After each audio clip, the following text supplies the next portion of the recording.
बोलो सतगुरुदेव की जय हो।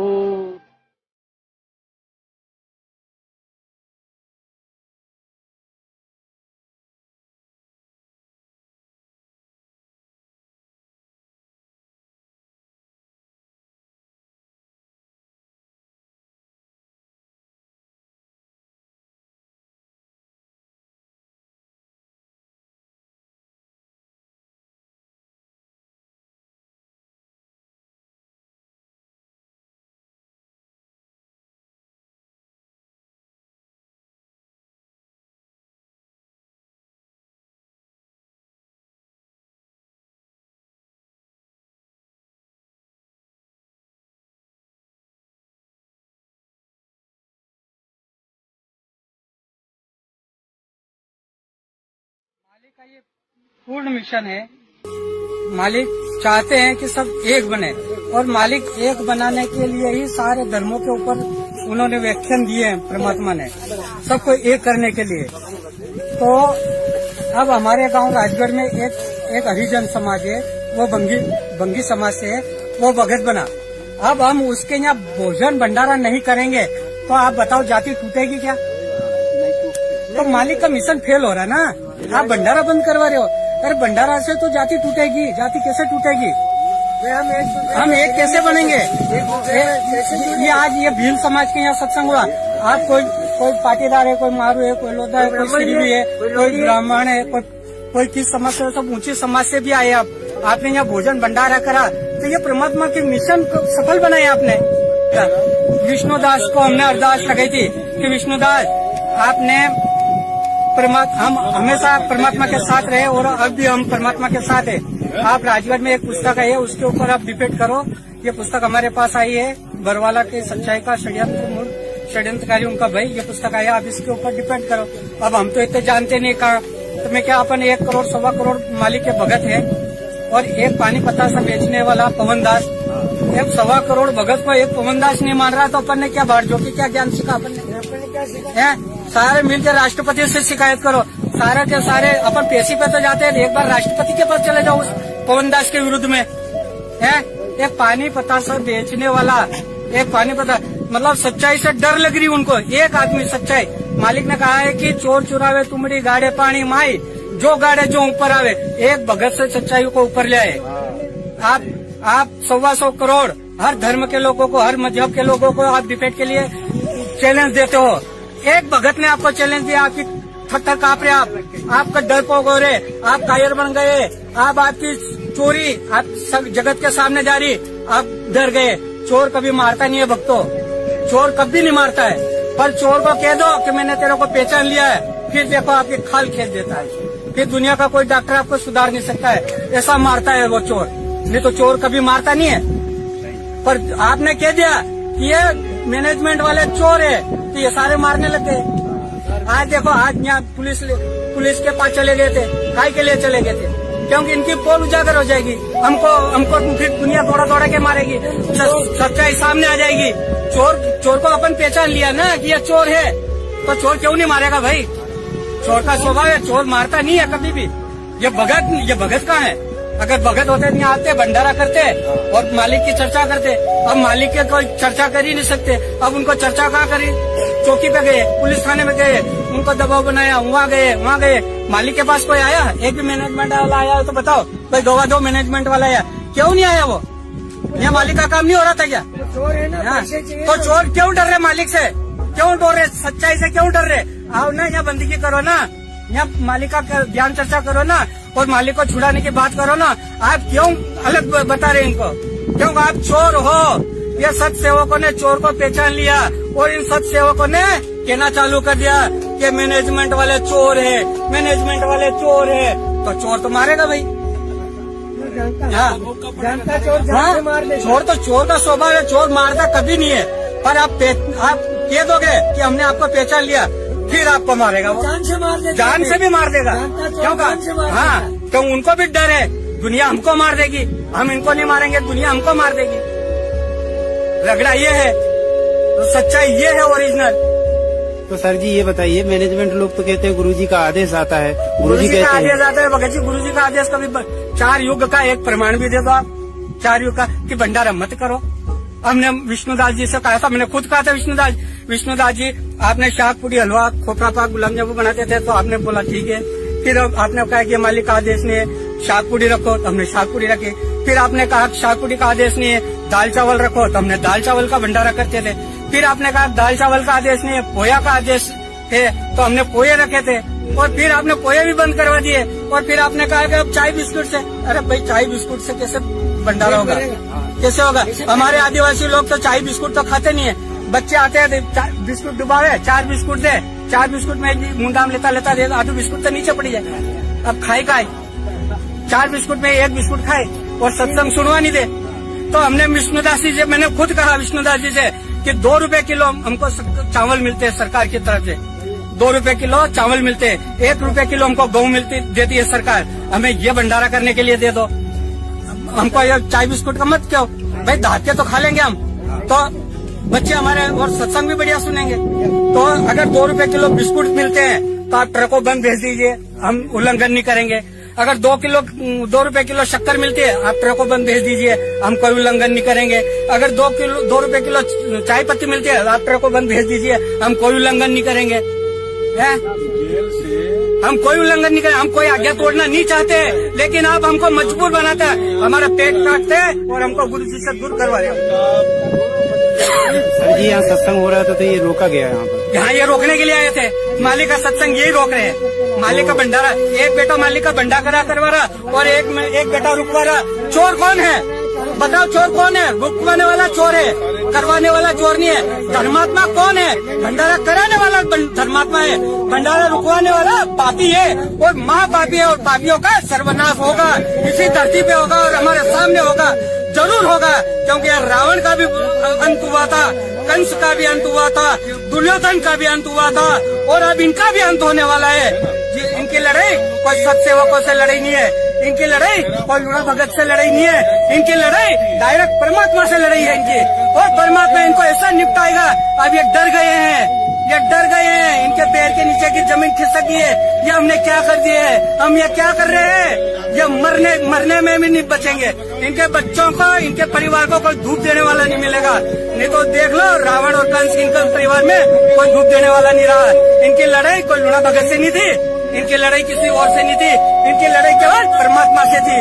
परमात्मा का भंडारा रुकवा रहे, परमात्मा से टक्कर ले रहे हैं। ये इतने बड़े पापी है, ये मानव समाज में इनको जीने का हक नहीं है। पूरे मानव समाज, पूरी पृथ्वी पे इनको कोई रहने का हक नहीं है। जो परमात्मा का विरोधी है वो परमात्मा के अंश के और परमात्मा के बच्चों को रोक नहीं पाएगा। परमात्मा के बच्चों को कोई भी रोक नहीं पाया आज तक। प्रहलाद, अकेला प्रहलाद ने भक्ति करी है, परमात्मा प्रकट हुए, छाती फाड़ दिया ना उसकी, इनकी भी छाती फाड़ देगा। मीराबाई ने अकेली ने भक्ति करी है, आज तो इतनी सारी संगत है।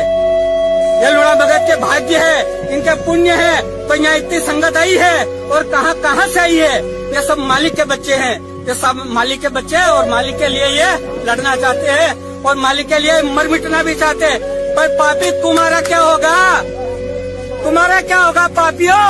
तुमने मालिक से टक्कर लिए, किसी सत्सेवक से टक्कर नहीं लिए। तुम मालिक के दुश्मन हो, महापापी हो। इस पृथ्वी पे आपको जीने का कोई अधिकार नहीं है। यह मालिक कान से सत साहेब जय बंदी छोड़, बड़ा बंदी छोड़, सतगुरु रामपाल जी महाराज की।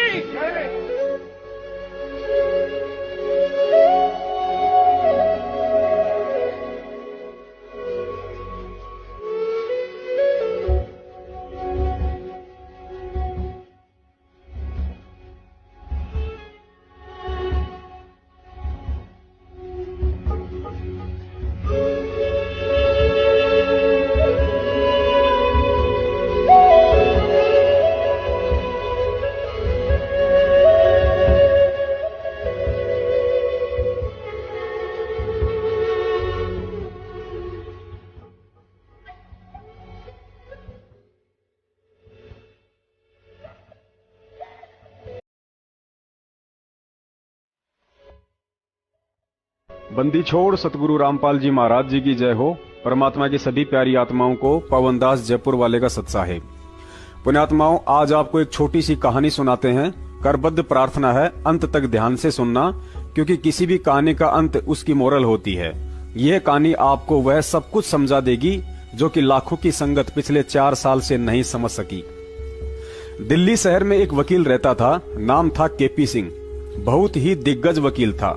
सफेद झूठ को काले में और काले झूठ को सफेद में परिवर्तित कर देना तो उसके बाएं हाथ का काम था। जिंदगी में वकालत से खूब पैसा कमाया और अंत में रिटायरमेंट हो गया, लेकिन उससे पहले अपने बेटे को वकील बना दिया। पिता की अच्छी जान पहचान के चलते बेटे के पास भी काफी केस आने लगे। एक दिन केपी सिंह का बेटा कोर्ट से घर आया तो हाथ में मिठाई का डब्बा था। सबसे पहले पिता केपी सिंह के हाथ में लड्डू थमाकर बोला कि पापा जी मुंह मीठा कीजिए। आज यदि आप मेरी उपलब्धि सुनेंगे तो आपको अपने बेटे पर गर्व महसूस होगा और आपका सीना चौड़ा हो जाएगा। केपी सिंह ने कहा, बेटा जरा बता तो आखिर ऐसी क्या बात है जो तू फूला ही नहीं समा रहा है। बेटा बोला, पिताजी आपको याद हो तो आपके हाथ में पिछले 40 साल से दिल्ली की मशहूर हस्ती सेठ हल्दीराम के दिवंगत पिताजी का एक मुकदमा था, जिसे आप 40 वर्षों तक नहीं निपटा पाए थे।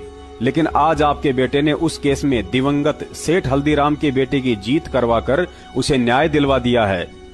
इतना सुनते ही केपी सिंह की आंखें गुस्से से लाल सुर्ख हो गई। बीपी का लेवल बढ़ गया। मिठाई का डब्बा टेबल से उठाकर दूर फेंक डाला।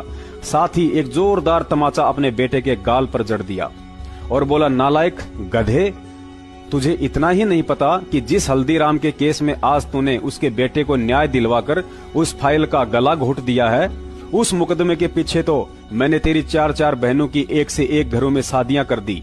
तुम तीनों भाइयों के लिए शहर में अलग अलग कोठियां बना दी। तेरी माँ का अमेरिका से घुटने का ऑपरेशन करवा लाया और तुम तीनों भाइयों के बच्चों को शहर के सबसे टॉप स्कूल में पढ़ा रहा हूँ। और आज तो उसी केस की फाइल बंद करवाकर खुशी खुशी हाथ में मिठाई लेकर आया है कि पापा खुश होंगे। नालायक, तूने तो मेरी प्लानिंग पर ही पानी फेर दिया। महीनों के लाखों रुपए उस केस की बदौलत घर में आ रहे थे, तूने सब चौपट कर डाला। पुण्यात्माओं, ठीक यही हालत आज आप और हमारे साथ हो रही है। अपने मन में झूठा वहम पाल बैठे लाखों अंध भगत पिछले 4 साल से यही सोच रहे होंगे कि दिल्ली से एपी सिंह व चंडीगढ़ से एस के गर्ग नरवाना जैसे जाने माने वकील संत रामपाल जी महाराज जी को देशद्रोह व मर्डर के मुकदमों में लोअर कोर्ट से लेकर हाई कोर्ट में राहत दिलवाने की पुरजोर कोशिश कर रहे होंगे। और सोचना भी गलत नहीं है, क्योंकि सतलोक आश्रम मैनेजमेंट हरियाणा पिछले 4 वर्षों से संगत को गुरुजी की जमानत के सपने दिखाकर इन सभी वकीलों की मोटी फीस की दुहाई देकर बेचारे भक्तों को अब तक लूट ही तो रहा है। लेकिन पिछले 4 साल से इन सभी महापुरुषों के वकालत करने के तौर तरीकों को यदि गौर से देखा जाए तो यही समझ में आता है कि भरे बाजार में मदारी भी बंदर को इस कदर नहीं नचाता होगा जिस कदर इन बड़े बड़े नामधारी काले कोट वालों ने गद्दार सतलोक आश्रम मैनेजमेंट हरियाणा के मुखिया महेंद्र भगोड़े के इशारों पर चंद कागज के टुकड़ों के लिए कठपुतली बनकर संत रामपाल जी महाराज जी के मुकदमों में उल्टी पैरवी करके दुनिया में उनका मजाक बनाकर रख दिया है। यदि इन कानूनी पहलवानों के द्वारा संत रामपाल जी महाराज जी के मुकदमों में पिछले 4 साल से की जा रही वकालत को विस्तार से बताया जाए तो 16 फिल्म से भी बड़ा वीडियो बन सकता है।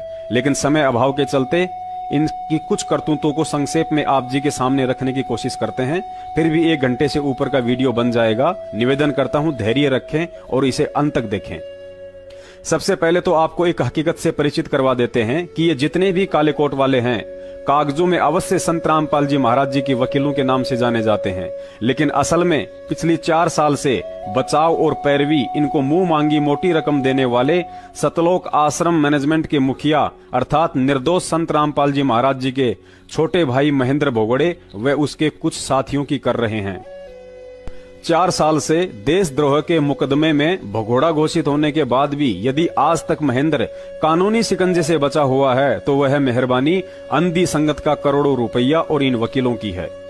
बेचारे भेड़ बकरियां चराने वाले भगत तो मर्डर वाले मुकदमा नंबर 429 व 430 में गुरुजी के साथ हिसार जेल में दोहरी आजीवन की उम्र कैद सश्रम सजा काट रहे हैं, और दूसरी तरफ ब्लड रिलेशन में होने व देशद्रोह वाले मुकदमे में हिट लिस्ट में होने के उपरांत भी बेटा अमित जमानत पर और बाप महेंद्र भगोड़ा बनकर संगत के दान पर ऐश लूट रहा है।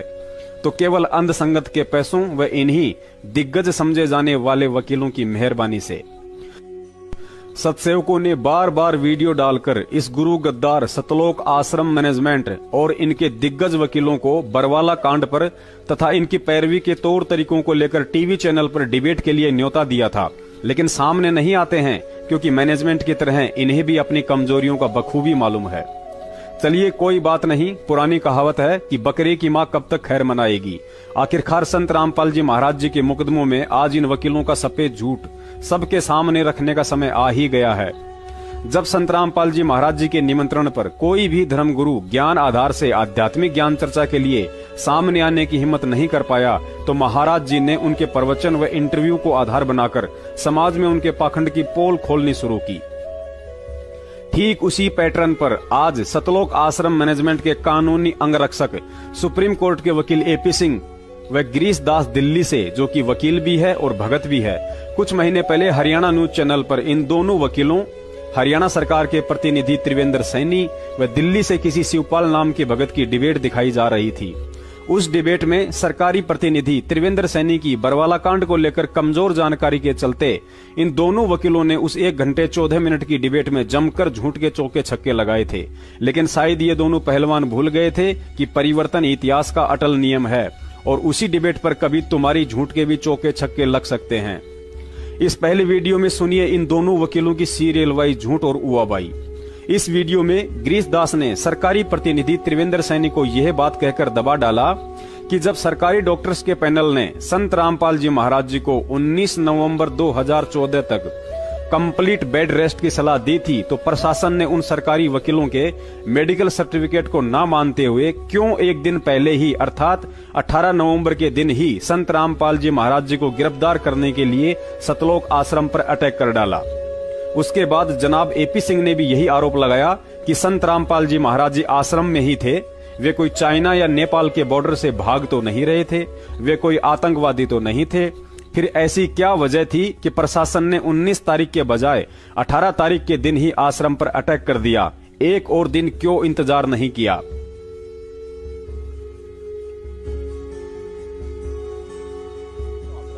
एक और चीज है, यहाँ एक ये भी चीज सामने आती है कि जब वहां उस वक्त स्थिति थी, सरकार के द्वारा ये कहा जा रहा था कि संत रामपाल जी महाराज सामने नहीं आ रहे हैं, तो यदि वो पेश हो जाते तो कंटेंट ऑफ कोर्ट का जो मैटर है, क्या उसको लेकर और परिस्थिति दूसरी होती? नहीं, बिल्कुल पेश होने को। जब 19 तारीख डेट फिक्स कर दी, वो कहीं भाग तो नहीं रहे थे। आपकी 40,000 पुलिस लगी थी सराउंडिंग, कोई ऊपर से हेलीकॉप्टर से तो नहीं आ रहा था, कोई रेड कॉर्नर नोटिस तो जारी नहीं था, कहीं चाइना बॉर्डर और नेपाल बॉर्डर से तो जैसा कि जनरली भाग जाते हैं वैसा तो नहीं था।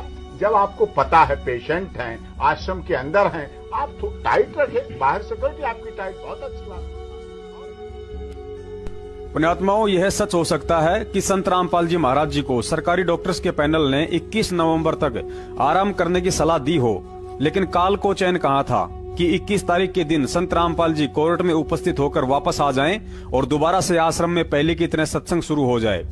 इसके लिए काल ने अपने एजेंट सतलोक आश्रम के प्रवक्ता राज कपूर और महेंद्र भगोड़े में प्रेरणा करके हरियाणा प्रशासन को मजबूरन 19 के बजाय 18 नवंबर के दिन ही सतलोक आश्रम पर कार्यवाही करने के लिए बाध्य कर डाला, क्योंकि 16 नवंबर के दिन ही सतलोक आश्रम के प्रवक्ता राज कपूर और संत रामपाल जी महाराज जी के गद्दार भाई महेंद्र ने कालवश होकर मीडिया के माध्यम से यह कहकर पूरे हरियाणा प्रशासन में भयंकर खलबली मचा डाली कि संत रामपाल जी महाराज आश्रम के अंदर नहीं हैं, हमने परसों ही उनको स्वास्थ्य इलाज के लिए बाहर शिफ्ट कर दिया है। सतलोक आश्रम ने एक नया दावा करके सबको चौंका दिया है कि संत रामपाल इस वक्त सतलोक आश्रम बरवाला के अंदर मौजूद ही नहीं है। हमारे साथ सतलोक आश्रम के प्रवक्ता राज कपूर हैं। कपूर साहब, कहाँ गए संत रामपाल? सर, हमें उन्हें अच्छे इलाज के लिए, क्योंकि यहाँ पे डॉक्टर और दवाइयाँ नहीं आने दी जा रही प्रशासन की तरफ से, और बिजली पानी काट दिया है, तो उनको एक अच्छे मेडिकल की जरूरत थी, तो हमने उनको शिफ्ट कर दिया। कब किया गया उन्हें यहाँ से शिफ्ट और कहाँ किया गया? सर देखिए, ये तो मैं नहीं बता पाऊंगा कि कहाँ किया गया है, लेकिन कल रात को हमने शिफ्ट किया है। लेकिन पुलिस का दावा है कि कड़े सुरक्षा प्रबंध किए गए हैं, आसपास पूरे नाकाबंदी की हुई है, हर एक रास्ते को सील किया गया आश्रम से आने और जाने वाले रास्तों को। तो ऐसे में इतने कड़े प्रबंधों के बीच कैसे संत रामपाल को यहाँ से शिफ्ट कर दिया गया? देखिए सर, पुलिस आने वाले को रोक रही है, आने वाले को रोक रही है, जाने वालों को नहीं रोक रही। नहीं, लेकिन जिसके लिए ये पूरे इंतजाम किए गए हैं, पूरी नाकाबंदी की गई है संत रामपाल की गिरफ्तारी के लिए, तो क्या संत रामपाल को तो बाहर जाने नहीं देगी है इतनी आसानी से पुलिस? तो वो तो प्रशासन बताएगा सर, इस बारे में क्या जवाब दे सकता हूँ, वो तो उनका काम है। लेकिन एकदम सुबह तक आपका बयान कुछ और था, एकदम से आप पलटे हैं कि संत रामपाल आश्रम में नहीं है। सुबह तक आपका कहना था कि वो वही है, यही है। नहीं, मैंने ये नहीं कहा सुबह तक यही है। हमने ये कहा था कि वो कोर्ट जाएंगे और कोर्ट जाने में असमर्थ थे और इलाज की जरूरत थी, इसलिए हमने उनको शिफ्ट करना उचित समझा और हमने शिफ्ट कर दिया। अभी 21 नवंबर नेक्स्ट हियरिंग है, तो क्या उस 21 नवंबर को हाईकोर्ट के सामने पेश होंगे संत रामपाल? देखिए, मैं तो पहले से कहता आया हूँ कि यदि वो स्वस्थ होंगे तो जरूर पेश होंगे। ये थे सतलोक आश्रम के प्रवक्ता राज कपूर। इन्होंने दावा कर दिया है कि संत रामपाल आश्रम के अंदर मौजूद नहीं है, उन्हें किसी हॉस्पिटल में शिफ्ट कर दिया गया है, लेकिन कब, कैसे और कहां, इसका किसी भी सवाल का जवाब नहीं है। और इतनी कड़ी नाकाबंदी के बावजूद आखिर संत रामपाल कैसे इस आश्रम से बाहर ले जाएंगे, इसका जवाब शायद पुलिस प्रशासन के पास होगा। हमारे साथ संत रामपाल जी के भाई महेंद्र दास भी मौजूद है, इनसे जानेंगे। महेंद्र दास जी, अचानक से हालात काफी बिगड़ते नजर आ रहे हैं, तो ऐसे तो काफी नुकसान होने की आशंका है। ऐसा हम तो शांतिपूर्ण तरीके से बैठे हैं, अपने आश्रम के अंदर हैं और ये बल प्रयोग करना चाहते हैं, हमें नाजायज तंग कर रहे हैं। लेकिन आश्रम के लोग भी जैसे टकराव की स्थिति में नजर आ रहे हैं, तो क्या कोई बीच का रास्ता नहीं निकल सकता? बीच का तो यही है कि माननीय न्यायाधीश को चाहिए कि अपने विचार करे। हमको डकैत नहीं है, इतना बड़ा ये केस नहीं है, एक कोर्ट की अवमानना केस उन्होंने खुद बनाया, खुद सुन रहे हैं, इसमें न्याय की उम्मीद है। लेकिन जिस तरह से पुलिस कह रही है या तो गिरफ्तारी करनी पड़ेगी क्योंकि हाईकोर्ट के आदेश हैं, तो क्या संत रामपाल आत्मसमर्पण कर सकते हैं? अब वो यहाँ है नहीं, तो स्वास्थ्य इलाज करवा रहे हैं, बाहर गए हैं, बाहर शिफ्ट कर दिया हमने परसों। एक सबसे बड़ा सवाल यही है कि आपका कहना है कि संत रामपाल आश्रम के अंदर मौजूद नहीं है। अगर संत रामपाल आश्रम के अंदर मौजूद नहीं है तो क्यों फिर पुलिस को रोका जा रहा है? पुलिस अगर जाकर के चेक करती है, संत रामपाल नहीं होंगे तो पुलिस वापस चली जाएगी। क्योंकि यहाँ कल एसडीएम ने और डीसी ने बताया, एसडीएम आदेश पड़ रहा था कि हमने इसको सील कर लिया है, नाजायज तरीके से सील करने के आदेश दिए, अपने आश्रम को नहीं छोड़े, आश्रम की सुरक्षा के लिए बैठे हैं। ठीक है जी, ओके। तो ये थे महेंद्र दास, संत रामपाल के भाई हैं और जो आश्रम के प्रवक्ता राज कपूर ने हमसे बात की। इनका कहना है कि आश्रम के लोग किसी भी हाल में पीछे नहीं हटेंगे, यानी कि अगर पुलिस आगे जाएगी तो इनका कहना है कि यह लोग अपनी जान तक देने के लिए तैयार हैं। यानी कि सीधा सीधा कह सकते हैं कि टकराव की स्थिति यहाँ पर पैदा हो चुकी है। अब देखना होगा कि ऐसे हालातों में आखिर इस मामले का निपटारा कैसे होगा, कैसे हाईकोर्ट के आदेश का पालन होगा और कैसे हो पाएगी संत रामपाल की गिरफ्तारी। सतलोक आश्रम के इन दो मुख्य व्यक्तियों के इस भड़काऊ बयान से भी प्रशासन ज्यादा हरकत में नहीं आया, क्योंकि प्रशासन ने सोचा कि जब 5 दिन से धारा 144 लग रही है, आश्रम को हजारों पुलिसकर्मियों ने चारों तरफ से घेर रखा है, तो भला संत रामपाल जी को आश्रम से बाहर कौन लेकर जा सकता है। प्रशासन ने इन दोनों के इस बयान को झूठा इंटरव्यू समझकर जल्दबाजी में कोई एक्शन नहीं लिया ताकि किसी को कोई भारी नुकसान ना हो। जब मैनेजमेंट वालों ने देखा कि हमारी दाल नहीं गली और पुलिस तो उल्टा संयम दिखा रही है, तो इन काल एजेंटों ने सीधा ही प्रशासन व कोर्ट को सतलोक आश्रम पर जबरन अटैक करने के लिए यह बयान देकर खुली चुनौती दे डाली कि आज हमने यह तय किया है कि 17 तारीख तो क्या, इससे आगे भी संत रामपाल जी महाराज यदि खुद भी कोर्ट में जाना चाहेंगे तो उन्हें नहीं जाने दिया जाएगा। वहीं इस मामले पर राष्ट्रीय समाज सेवा समिति के अध्यक्ष और सतलोक आश्रम के समर्थक राम कंवल ढाका ने आज शाम को कहा है कि अगर बाबा रामपाल खुद भी जाना चाहेंगे अदालत में तो वो उनको नहीं जाने देंगे। आइए उन्होंने क्या कहा ये भी आपको सुनवाते हैं। पहले जाना चाहें तो संत रामपाल जी महाराज को भी हमारी 1 लाख लोगों की लाशों के ऊपर से गुजरना पड़ेगा, ये आज हमने निर्णय लिया है सर। इसलिए किसी भी सूरत में 17 तारीख तो क्या, उससे आगे भी हम संत रामपाल जी महाराज को किसी भी झूठे मुकदमे में न्यायालय में उपस्थित नहीं होने देंगे। जी, तो काफी सरगर्मी हो गई है, माहौल तनावपूर्ण बनता जा रहा है।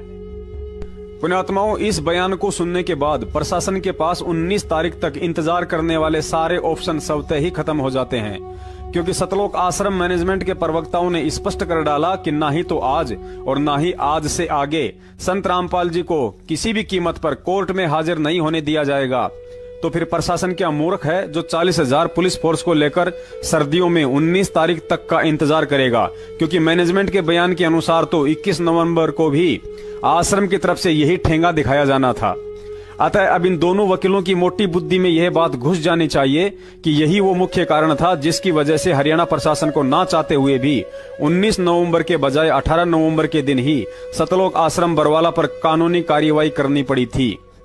लेकिन आज तक इन्होंने कोर्ट में जाकर गुरुजी के पक्ष में यह पॉइंट नहीं रखा, क्योंकि इस पॉइंट से गुरुजी निर्दोष और मैनेजमेंट दोषी साबित होता है, और यदि मैनेजमेंट ही जेल चला गया तो फिर इन वकीलों की जेब कौन भरेगा। फिर भी इन वकीलों को कोई शंका हो या समझ में नहीं आया हो तो वीडियो के अंत में दास के नंबर मिल जाएंगे, कॉल करके पूछ सकते हैं। इन्हें संतुष्ट करने के लिए दास के पास और भी कई बड़े बड़े सबूत हैं।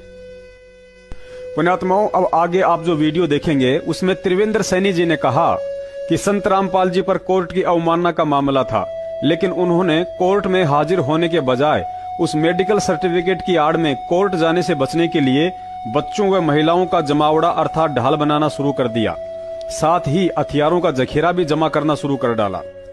त्रिवेंद्र सैनी जी की इस बात के जवाब में इन दोनों वकीलों ने तुरंत ही सफेद झूठ बोल डाला कि ना ही तो आश्रम के बाहर बच्चों व महिलाओं को ढाल बनाया गया था और ना ही आश्रम में हथियारों का जखीरा मिला था। क्या संत रामपाल की एक मिनट क्या संत रामपाल की गिरफ्तारी में 950 लोगों का रोल था? 950 लोगों का अरेस्ट किया। आप सुनने की क्षमता रखें। आप बोलिए। आपने सवाल किए हैं तो जवाब सुनने की क्षमता रखें। ठीक है। देखिए, 5 महिलाएं और 1 बच्चे की मौत हुई जी। आप देख रहे हैं कि भाई वहां पे जो आपने वीडियो देखा है, मैं ये कहना चाह रहा हूं कि वहां पे जो महिलाएं थी वो संत रामपाल जी के सामने जो है ना एक दीवार बन के खड़ी हो गई थी, जिनको हटा पाना बहुत मुश्किल हो गया था। और जो भीड़ और जो हथियार वहां पे जो लोगों ने जमा कर रखे थे उस मेडिकल एड के साइड में, मतलब जो एक संत रामपाल जी, एक मिनट मुझे नहीं, आप मेरी बात अधूरी रह जाएगी सर, आप मेरी बात अधूरी रह जाएगी। आप सुन लीजिए पहले, थोड़ा सुन लेते हैं। जो वहां पे मेडिकल का जो टाइम दिया गया, संत रामपाल जी ने कहा भाई हम 19 नवंबर को जो है पेश हो जाएंगे, लेकिन 15, 16, 17 को वहां पे क्या हुआ, वहां पे उनके अनुयायियों ने वहां पे जमावड़ा लगाना शुरू कर दिया और वहां पे हथियारों का जखीरा जोड़ना शुरू कर दिया। और वहां पे जो महिलाओं की जो संख्या थी जो उनके अनुयायी है, निश्चित तौर पर हम आप ऐसा कोई हथियारों का जखीरा आश्रम से नहीं मिला है। ठीक है, जरा जवाब ले लेते हैं गिरीश जी से।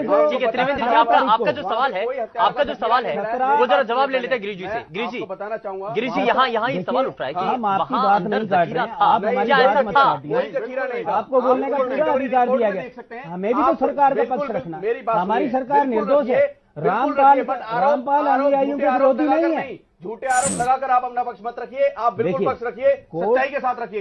1 मिनट, जो हथियारों का जखीरे की बात कही जा रही है, मैं को बता दूं कोई ऐसा हथियारों का जखीरा आश्रम में नहीं था। वहां पे हथियार बरामद नहीं किए। मेरी बात सुनिए, जो भी हथियार थे कोई भी गैर लाइसेंसी हथियार नहीं था। परिवार सहित आते थे लोग, परिवार सहित आते थे, परिवार के साथ जो महिलाओं को आगे करके जिस तरीके क्या गोलियां नहीं चलाई आस्था है उसको संत रामपाल जी में जो 5 महिलाएं मरी उसका जिम्मेवार कौन है? रामपाल हो गए, जिससे कि आपने अभी जो क्वेश्चन करा है कि वहां महिलाओं को ढाल बनाया गया था, ऐसा कुछ नहीं है, क्योंकि संत रामपाल जी महाराज इसमें बाइज्जत बरी हो चुके हैं।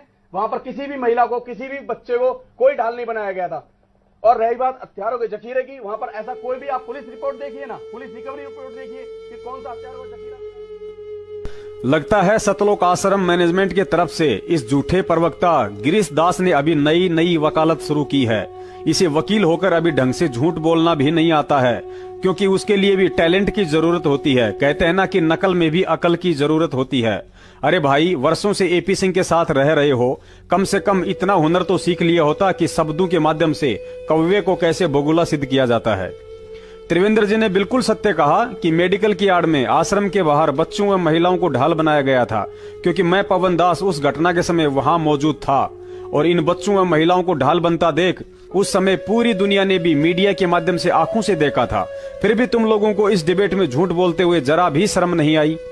गिरीश भैया, लाखों भक्तों की भीड़ अंधी और मूर्ख हो सकती है जो आपकी इस उवाबाई पर यकीन कर ले, लेकिन दुनिया इतनी मूर्ख नहीं है। देखिए इस वीडियो में जो उस समय मीडिया वाले भी बार बार यही सवाल कर रहे थे कि मामला संत रामपाल जी महाराज व कोर्ट के बीच में है, फिर इन बच्चों व महिलाओं को क्यों ढाल बनाया जा रहा है। और इन नालायकों ने तो वहां भी सफेद झूठ बोल दिया कि बच्चों व महिलाओं को यहाँ हमने नहीं बैठाया, ये अपनी मर्जी से बैठे हैं। जबकि तुम गद्दारों ने तो इस दास की आंखों के सामने उन बच्चों व महिलाओं को जबरन संत रामपाल जी महाराज जी के झूठे आदेश बता कर 2 शिफ्टों में हाथों में तख्तियां देकर बैठाया करते थे, ताकि अंत में प्रशासन आश्रम पर अटैक करने के लिए मजबूर हो जाए और संत जी को जेल। बच्चे और महिलाओं को इसके बीच में लाने का क्या संदर्भ? बच्चे महिलाएं हम नहीं लेके आए, बच्चे महिलाएं आप भी बीमार हटा भी तो नहीं रहे उनको। किसको? बच्चे महिलाओं को नहीं हम हटा रहे हैं, लेकिन वो जिद कर रहे हैं। अब उनकी जिद के आगे हम क्या करें? वो भी संत रामपाल जी महाराज के अनुयायी। रही बात आश्रम के अंदर हथियारों का जखीरा जमा करने की, तो यह बात भी बिल्कुल सत्य है। संत रामपाल जी महाराज जी को बंधक बनाकर इन सतलोक आश्रम के गुंडों ने बाहर से सैकड़ों की संख्या में कैंसीट और भारी मात्रा में डंडे और पथराव के लिए आश्रम की छत पर पत्थरों का इंतजाम कर रखा था। इसके अलावा सतलोक आश्रम मैनेजमेंट के द्वारा बाहर से भी कुछ हथियारबंद गुंडे बुलवाए गए थे, जिन्हें भगत बनाकर पुलिस प्रशासन के आगे उनके हाथों में जलती हुई मसाले, डंडे व पेट्रोल बम देकर खड़ा कर दिया गया था, क्योंकि महेंद्र सहित इन सभी गुंडों का यही मकसद था कि हर हाल में संत रामपाल जी की बदनामी और उन्हें जेल करवानी है। देखिए उन किराए के गुंडों का उत्पात और आश्रम के अंदर से जब्त लाठी डंडे। सतलोक आश्रम सरकार के लिए चुनौती बन चुका। रामपाल अब सलाखों के पीछे है, लेकिन अब भी पुलिस को उसके आश्रम से आपत्तिजनक सामान बरामद हो रहे हैं।